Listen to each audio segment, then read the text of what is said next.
ನಂತರ ಕೆಪಿಎಸ್ಸಿ ನೇರ ನೇಮಕಾತಿ ಮೂಲಕ ಗ್ರಾಮೀಣಾಭಿವೃದ್ಧಿ ಪಂಚಾಯತ್ ರಾಜ್ ಇಲಾಖೆಯ ಒಬ್ಬ ರಾಜ್ಯ ಸರ್ಕಾರಿ ನೌಕರರ ಮೇಲೆ ಒಂದು ವಾಮಾಚಾರ ಮೂಢನಂಬಿಕೆಯ ಪ್ರಯೋಗಗಳನ್ನು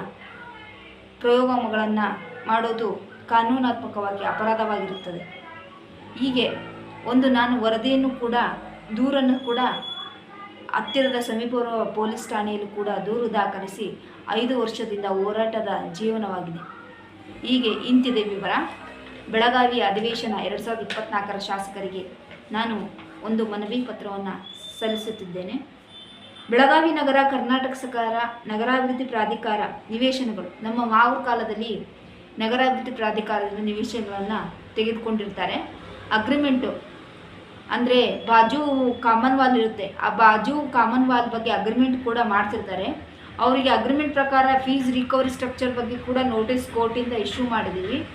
ಕಾನೂನಾತ್ಮಕವಾಗಿ ಲೀಗಲಿ ನಮ್ಮ ಪರವಾಗಿ ಒಂದು ಕೋರ್ಟ್ ಆರ್ಡರ್ ಬಂದಿದೆ.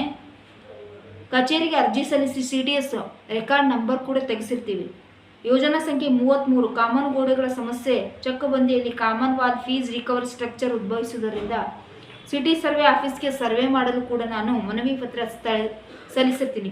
ಸ್ಥಳೀಯ ಪಕ್ಕದ ಮನೆಯ ನಿವಾಸಿ ಹಾಗೂ ನಮ್ಮ ಮನೆಯವರ ಅಕ್ಕ ಅವರ ಸ್ವಾರ್ಥಕ್ಕಾಗಿ ಸ್ಥಳೀಯ ಮರಾಠಿ ಭಾಷಿಗರ ಮಂದಿಗೆ ದಿಕ್ಕು ತಪ್ಪಿಸುವ ಕೆಲಸ ಮಾಡಿ ಹತ್ತಿರದ ಪೊಲೀಸ್ ಠಾಣೆಯಲ್ಲಿ ದೂರು ದಾಖಲಿಸುತ್ತಾರೆ. ನಾನು ಕೂಡ ನನ್ನ ತವರು ಮನೆಯ ಸದಸ್ಯರೊಂದಿಗೆ